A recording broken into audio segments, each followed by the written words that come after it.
சற்று முன் கிடைக்கப்பெற்ற மிக முக்கியமான செய்தி ஒன்று வெளியாகி உள்ளது. திமுகவின் மிக முக்கியமான அமைச்சரின் பினாமி மருத்துவமனையில் நெஞ்சுவலியின் காரணமாக அனுமதிக்கப்பட்டுள்ளார். இவர் வாக்குமூலம் கொடுத்தால் திமுகவின் 4 அமைச்சர்கள் வரை சிறைக்கு செல்லலாம் என்ற தகவல் வெளியாகி உள்ளது. கடந்த சில நாட்களுக்கு முன்பாக 3 நாட்கள் தொடர்ச்சியாக அமலாக்கத்துறை அதிகாரிகள் தமிழக நகராட்சி நிர்வாகத்துறை அமைச்சராக இருக்கக்கூடிய நேரு அவர்களது சகோதரர் என் ரவிச்சந்திரனுக்கு சொந்தமான 20க்கும் மேற்பட்ட இடங்களில் அமலாக்கத்துறை அதிகாரிகள் சோதனைகளை நடத்தினர்.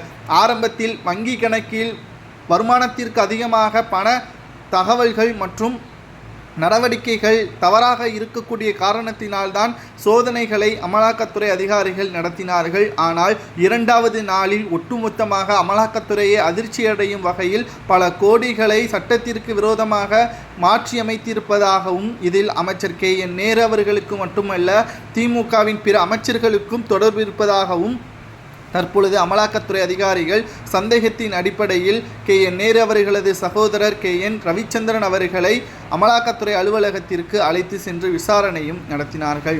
மறுநாள் சரியாக நீதிமன்றத்தில் ஆஜராகக்கூடிய நிலையில் திடீரென்று நெஞ்சுவலியின் காரணமாக தனியார் மருத்துவமனையில் அனுமதிக்கப்பட்டுள்ளார். இது எங்கேயோ கேட்டது போல்தான் இருக்கும். இதற்கு முன்னால் செந்தில் பாலாஜியும் இரவோடு இரவாக அமலாக்கத்துறை அதிகாரிகளால் கைது செய்யப்படும் பொழுது நெஞ்சுவலி வந்ததாக நாடகமாடி கண்ணீர் விட்டு கதறி அழுது காவேரி மருத்துவமனையில் அவருக்கு தீவிர சிகிச்சை பிரிவில் அனுமதிக்கப்பட்டு உடனடியாக அறுவை சிகிச்சை செய்ய வேண்டும் என்று காவேரி மருத்துவமனை தெரிவித்தது. ஆனால் நீதிமன்றத்திடம் மேல்முறையீடு வாங்கி அமலாக்கத்துறை அதிகாரிகள் எய்ம்ஸ் மருத்துவர்கள் உதவியுடன் தான் இவரை மருத்துவம் செய்ய வேண்டும் என்று நீதிமன்றம் உத்தரவு பிறப்பித்த உடனே இவருக்கு சரியாகிவிட்டது என்று காவேரி தலைமை மருத்துவர் வெளியிட்டிருந்தார். கூண்டோடு இவர்கள் தவறு செய்வதற்கு காரணம் தமிழகத்தில் இருக்கக்கூடிய ஆட்சிதான். அதை எப்படியாவது கலைக்க வேண்டும். கிட்டத்தட்ட ஒருவர் குற்றவாளியாக இருக்கலாம், இருவர் குற்றவாளியாக இருக்கலாம். ஒட்டுமொத்த அமைச்சரவை கூட்டமே அயோக்கியர்களும் ஊழல் செய்யக்கூடியவர்களும் மிக மோசமானவர்களாக இருந்தால் தமிழக மக்களின் நிலைமை என்னவாக இருக்கும்?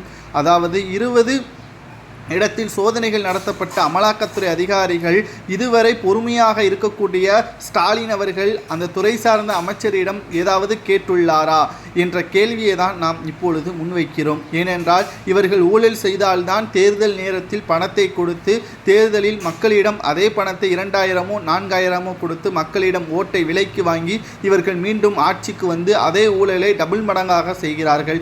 திருந்து வேண்டுவது மக்கள் மட்டுமே தவிர அரசியல் கட்சி தலைவர்கள் கிடையாது. சரியான தண்டனை அரசியல் கட்சிக்கு தர வேண்டும் என்றால் என்ன தண்டனை வழங்கலாம் என்பதை